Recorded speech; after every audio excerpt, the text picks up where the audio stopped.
朋友们好，这里是康居别院。今天带大家来山里面看一栋房子。这栋房子距离县城大约23公里，距离附近的乡镇大约5公里左右。车子可以直接开到院子里面，我的车已经开进来了。这边距离主干道大约是500米左右，步行到主干道就有公交车直达县城里面。通过询问才得知，这也是一个苗族聚居的村落。村子里面绝大部分都建了砖房子，像这样的木房子已经是为数不多了。我们再来看一下这栋房子周边的环境，有一些竹林，在旁边有几栋房子，也可以说这栋房子算是一栋闹中取静的房子，因为它的周边都还是有邻居的。镜头前方的这3座房子都是可以出租的，挨着最近的这栋木房子现在住着一位老人，在过去的那2栋房子现在都没有住人的。这是进入这栋房子的马路，宽约3米左右。我们可以看一下，这是一栋非常典型的苗家民居，3开间的木房子，中间是堂屋，留有6扇大门，两边是卧室，在旁边有一处偏房，在这边也有一处偏房，这边是2层结构的。院子里面长时间没人住，都已经长满了杂草，但是这家主人呢非常的勤劳，平时回来打一些除草剂，所以说整个房子虽然好几年没人住，但是打理的还是挺好的。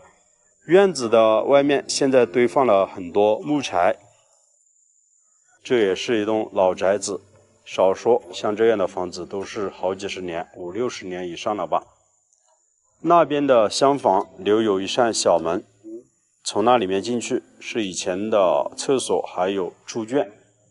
在农村里面基本上每家每户都养猪的。这栋房子的楼层也是比较高，大概是6米左右。2楼是不住人的，这边农村都是住在1楼。2楼基本上用木板铺了层之后，上面堆放一些杂物。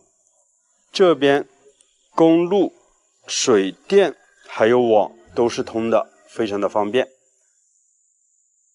我们可以看一下这栋房子的院子是没有硬化的，只是铺了一些沙石。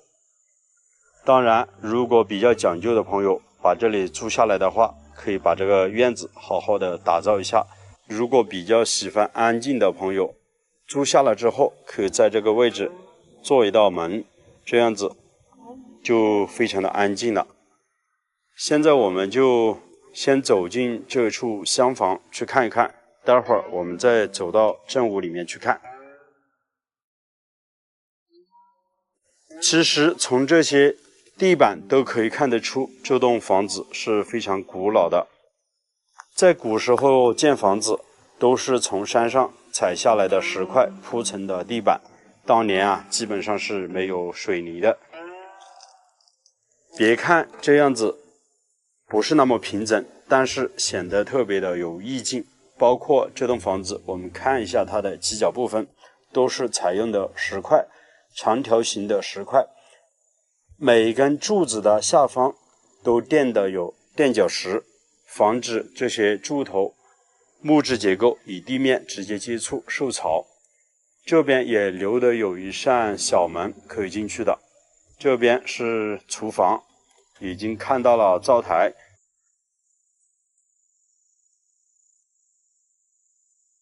这边的光线并不是那么好，堆放了一些杂物。这个位置，这边是3口灶的一个灶台，第一口是炒菜的，中间煮饭，一般后面那口灶基本上是煮一些猪食的。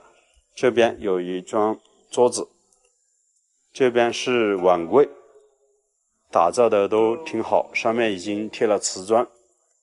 因为时间久没人住，上面都是一层飞尘了，所以打扫一下基本上可以直接使用的。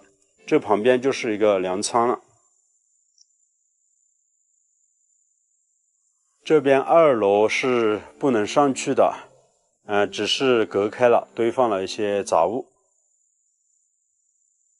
这个厨房之上也是堆放了一些木板、杂物之类的。在这边连接正屋的留的有一扇门，我们从这边走进去看一下。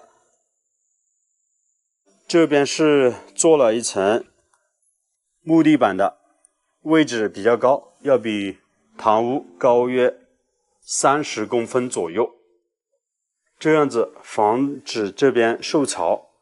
再一个，这边是比较干燥的。其实虽然他们家已经搬到新房子去了，但是这里面的家电一些基本的生活用品都还放在这个地方。电风扇，这边是火塘，这火塘用处非常的大，在农村里面基本上离不开火塘，每家每户到冬天的时候基本上都会围着火塘吃饭、炒菜、聊天，也在这边烤火取暖。到了冬至节之后，这边的农村每家每户都会杀猪，把腊肉就放在这火塘之上的这处架子，在这边用烟熏。当然朋友们，如果你们在这边租下了房子之后，和当地的一些老乡把关系处好一些，到了冬至节之后叫他们帮忙在这边带烟熏一些腊肉是非常好的，这样子也可以吃到比较正宗的湘西腊肉了。在这后面是有一个小房间，当然里面我们就不进去拍了，基本上就是放一张床的那个样子。这边还有一些家具，我们可以看到虽然是堆放的比较乱，但是这边的整体构造还是挺好的。堂屋打上了水泥地面，打扫一下就非常的干净了。这边还有冰柜，堂屋大概是宽约30个平方左右，中间要低一些，堂屋的位置要比两边的偏房都要低一些。因为堂屋呢这边有一个讲究，到了一些喜事的时候，家里来了亲戚，一般都要在堂屋里面入席吃饭的。堂屋的背后也有一个小房间，从这边可以进去的，我们走进去给大家看一下，也不知道光线怎么样，比较黑，光线并不是那么好。这个2楼是通过这座木梯爬上去的，所以2楼基本上是不住人，就放一些杂物。这边的房间我们走进去看一下，应该是卧室。如果朋友们租下的话，基本上都是睡在这个房间里面。我们可以看到，退回来几步，这个房间也是装了木地板，大概距离堂屋有个30公分左右，也是防止受潮的。人住在这样的房间里面是非常舒服的，冬暖夏凉。这边的木地板稍微有点损坏了，像这些可能要重新铺一些木板就可以了。很多椅子，还有一些衣柜。这边如果安床的话，就可以直接安2个床，这是没问题。这个房间挺宽的，上面都做了吊顶，铺了木板，打扫一下卫生就可以了。这家主人还比较讲究，铺了一层彩布条，防止一些灰落下来。应该以前这边是安装的有床的。这边的衣柜还有一些电视柜，当然这边的采光也是非常的好，这边留有窗户的。这个房间还留的有一扇小门，看到没有？从这边进去直接可以到厕所里面，所以说也是非常的方便的。这个房东比较忙，因为在外面做生意，平时很少有时间回来。他委托我拍这个视频，希望能把这栋房子租出去。租金不高，可能1年几千的那个样子。他说只要有人住，把这栋房子打理好就行了，而且可以长时间出租，10年、20年都是没有问题。那我们现在就来到了这栋房子的后院，这边的土地挺宽的，这些地里面种的有玉米、辣椒，还有那边是红薯。上面盖的土瓦大概3年左右检修一次就可以，每次检修大约是1000块钱左右。好了，朋友们，我是石头，喜欢请关注康居别院，我们下期的视频再见了，拜拜。我顾不到，反正我讲到人没得事，人没多是乱有的，俺后头也有一块。哦。反正干子这坡都牙靠有牙长了多。朋友们，今天我们又来大山里面看房子。刚才房东阿姨告诉我，就在镜头前方，那是他们家的土地，还有这边底下的这块橘子地也是他们家的。他们家靠近大河边，距离河边大概有个50米左右。现在我们过去看房子，就是镜头前方的这栋木房子，两边厢房是砖结构的。大家好，我是石头，今天我们又带大家来山里面看一些闲置的老房子了。这栋房子我在年前的时候拍过一次，距离大河边大概有50米左右，独门独院的房子，3开间木房子，中间是堂屋，两边是卧室，两边卧室分别都是砖结构的，可利用的地方是挺宽的。大家随着镜头我们来看一下，这是李阿姨养的鸡，里面现在关的有鸡。门口这边呢，以前是打的有围墙的，这一座围墙现在已经是拆了一部分。我个人感觉前面的这些桂发树还是挡住了视线。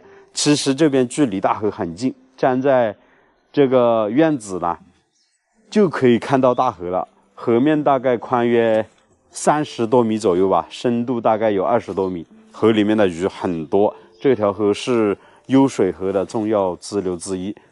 到了夏天的时候每天沿河两岸钓鱼的人都是挺多的。上次我来的时候，这栋房子是没有看到内部的情况。那接下来朋友们，我们走进这的内部去看一下这栋房子到底怎么样。可以看到，在我们这边传统的木房子，它的门槛是挺高的，量下大概有50-60公分高左右。其实对于一些城里面的朋友到这边生活是挺不方便的，要跨过这么高的一个门槛才能够进入家里面。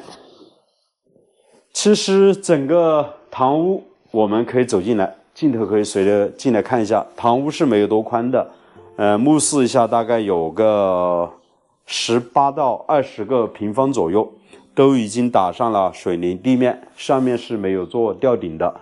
楼层高度大概有6到7米左右，3个房间。后面是他们家的厨房，这边是有一处卧室的。看这边没有锁门，他们家应该还是住的有人。这边有床，有衣柜，在上面呢做了一个简单的木板吊顶。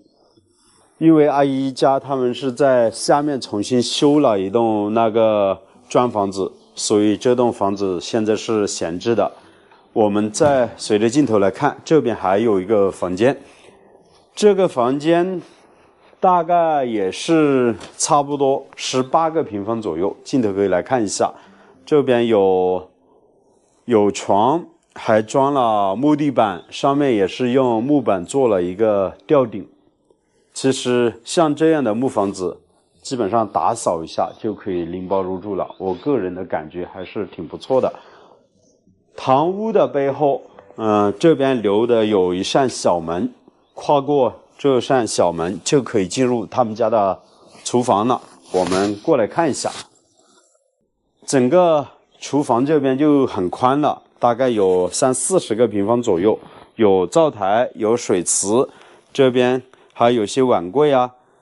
在农村啊，以前烧的都是柴火灶，一般柴火灶都有3口大锅。朋友们，如果比较熟悉我们湘西的，应该都知道，第一口锅一般是炒菜的，中间是煮饭的，最后面这口最大的锅呢，一般就是煮一些猪食的。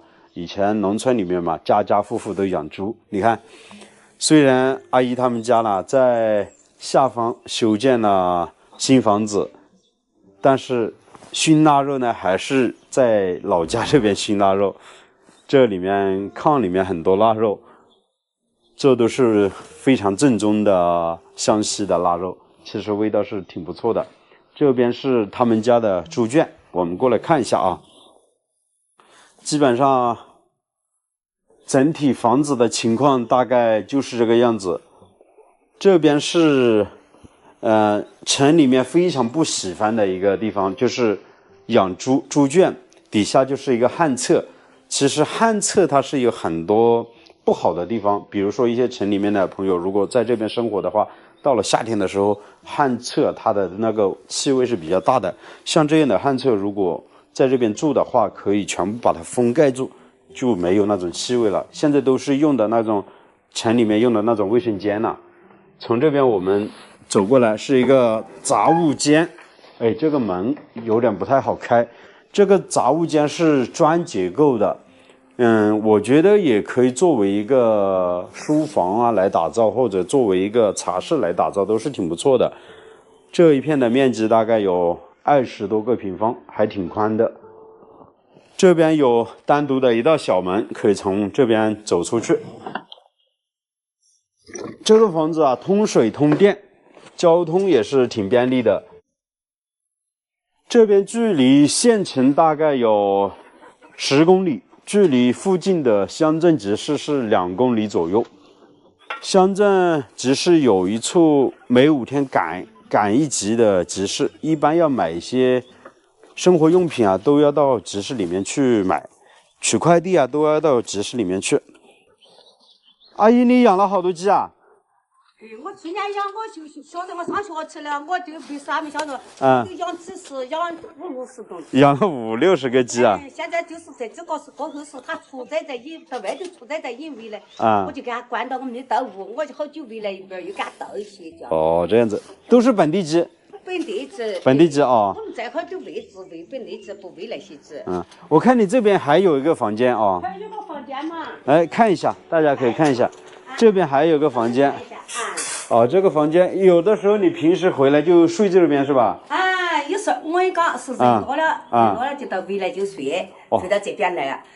我那边就是讲再搬过去，床啊这些都还没搬过去啊。哦，你床那些都还没搬过去的。儿媳妇他们都在外头打工啊，他们回来就过年回来，去年和今年都没回来啊。孙子就是3伯孙都屋里在这边。那相当于你们家现在在那边建房子是刚刚才建好是吧？在建好，那边在装修。哦，那基本上今年的话就可以全部搬过去了。我都过后在这，我那我豆屋里，我喊他们都给我拖过去了。都要搬过去了，搬到新房子去了。搬到那边去。这地方啊挺好，我看一下你们家周边的土地大概有好几亩地哦，挺宽的。地那有，我这路在进的这路都是。都是的啊。对，我这是都，我都经常都走到的。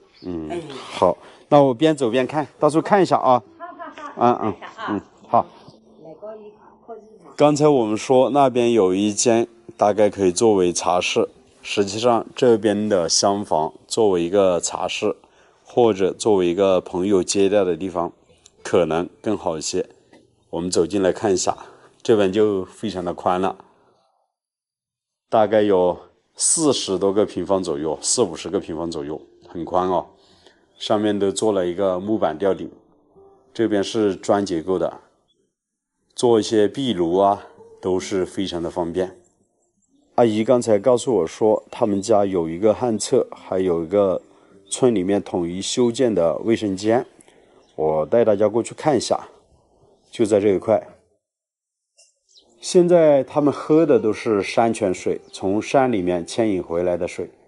那朋友们啊，刚才我们大概走了一圈，我个人觉得这栋房子真的是挺不错的，基本上也算是一栋可以拎包入住的房子吧。房子周边的土地大概算一下，应该有2-3亩地左右，有橘子地，还有一些林地，都是可以利用的。这边距离阿姨他们建的房子大概有1公里多左右。这栋房子的上方呢，还有一栋房子，现在是住着一位老人的，所以说在这边是独门独院的房子，非常的安静。那你们觉得这栋房子到底怎么样呢？好了，我是石头，喜欢请关注康居别院，我们下期的视频再见，拜拜。朋友们好，这里是康居别院，欢迎大家来到美丽的湘西。那今天石头带大家来山里面看一些闲置的老房子了。这栋房子距离县城15公里，距离附近乡镇集市3公里。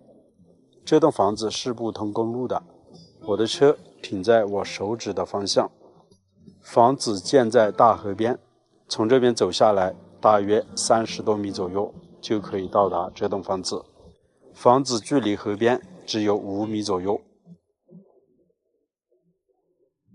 镜头前方的这栋瓦房就是今天我们要去看的房子。房子的背后是大概2亩多的橘子地，房子周边是一大片的竹林，还有一些大树。那这边我们要沿着小路走到房子的边上，可以看到这个季节橘子已经熟了，到处都是。待会儿我们去地里面摘点橘子，看好不好吃。朋友们，你们喜欢这样的田园生活吗？房子外面就是菜地和一些橘子地，想吃了到地里面来摘一点就可以了。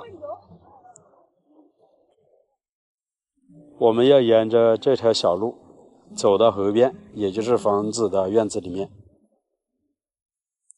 快到了，这里有一片竹林，穿过竹林我们就可以到达院子了。有一条台阶小路，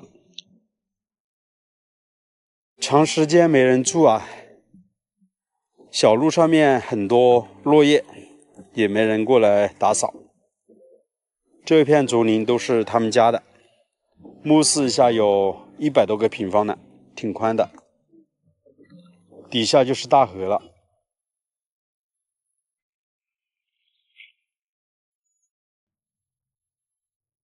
环境是非常好的，可能就是因为交通不便利，房东已经把新房建在了马路那边去了，所以这栋房子已经闲置很长时间了。刚才我看了一下，屋顶上的瓦很多地方都已经坍塌了。那这片竹林可利用的地方还挺多的，后期在这边种菜养鸡挺不错的。这栋房子还通电的，这边所饮用的都是自来水，水源也挺方便的，就是交通不便利，要走路下来。看，在这底下就是大河了。那这边我们可以看到院子还是挺宽的，没有硬化，前面有些竹林，还有些大树。目视下院子，宽约100个平方左右。整栋房屋周边的占地面积大概有300多个平方。进入院子之后，我们首先看到的是他们家的厨房，也是一间厢房，砖结构的，里面有灶台，上面盖的是青瓦。那这是一栋3开间的木房子，中间是堂屋，两边是卧室，卧室分别留有单独的小门和窗户的。房子的楼层高度大概6米左右，上面盖的是青瓦，我们当地俗称土瓦。那这栋房子长时间没人居住，上面的瓦片很多地方是已经掉落下来，包括这些木质结构的屋檐部分，很多地方都已经是坏掉了的。所以这栋房子我们进去拍的时候要格外的注意安全。以前这边看电视都是用这样的天锅接收信号的。这栋房子其实它的视野是非常开阔的，只是现在院子外面长满了竹子，还有一些大树挡住了视野而已。待会儿我们沿着这边有条小路走到大河边，给大家看一下周边的环境。那接下来我们大概来看一下这栋房子的内部结构。先来看厨房这块，挺宽的，有灶台，还有实木。目视一下，大概有30-40个平方左右。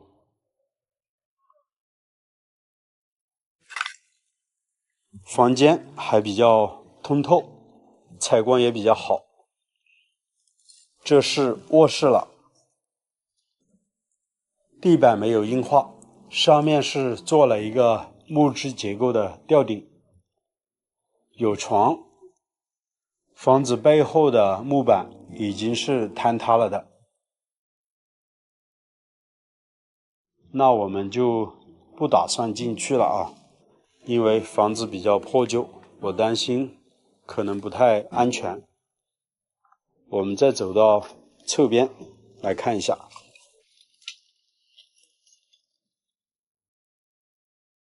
这屋顶上的瓦好多地方已经是掉了很多了。那这边就是堂屋了。站在堂屋门口，我们来看一下，堂屋都已经打上了水泥地面，这边光线不那么好，上面没有做吊顶的。这边的2楼是不住人的，一般这个地方会放上木梯，可以爬到2楼，上面堆放的是一些杂物。这边是一个卧室，也是房间呢，我们就不进去了。那走到侧面，我们来看一下。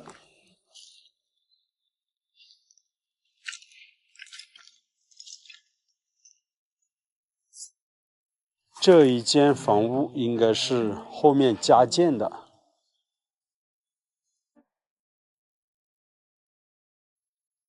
进深大概5米多，接近6米左右。所有的墙壁木板都已经是不在了的，可能是拆走了。那结构也是挺不好的，有20多个平方左右。重新把它整理出来的话，应该是可以住人。那这栋房子屋顶上的瓦虽然很多地方是破损掉落了的，但是这栋房子整体的结构并不差。房子好不好，我们来看一下这些立柱就行了。从这一面看过去，这面墙没有倾斜，说明这栋房子的整体结构都还挺好。那我们从这边来看一下这个院子，独门独院，非常的安静，根本上不用担心有人过来打扰。对面有一个寨子，路是从其他地方走的，这边没有修桥。这底下可能是一个小小的支流。这边有一座坎，高约3米左右。不用担心啊，涨水的季节会涨到房子里面，底下有水坝的，一般涨上来之后会排泄出去。那这边的竹林啊，真的是非常的茂密。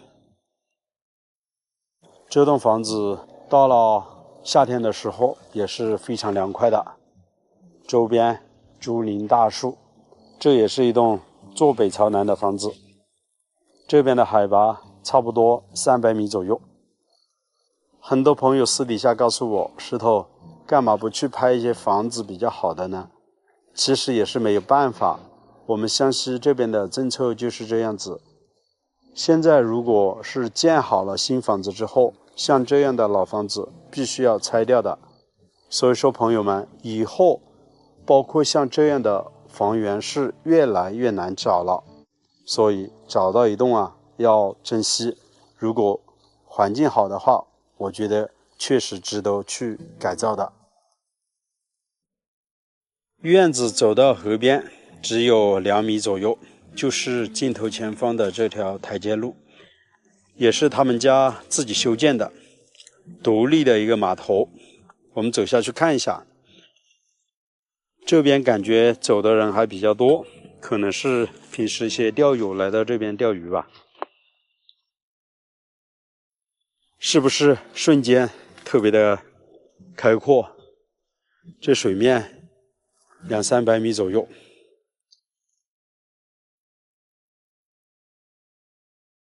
这里有一棵枇杷树，对面是一个寨子，房子都建得挺好的。视频的最后，我们再来看看这条大河。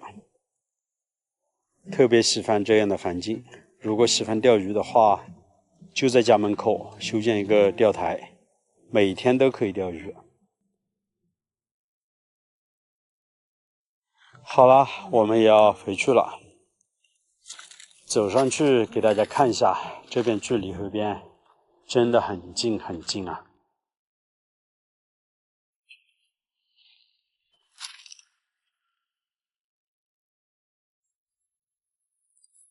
走几步就到河边了。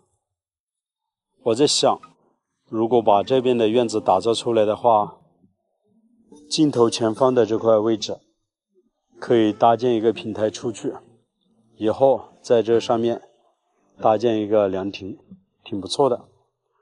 坐在凉亭里面就可以钓鱼了。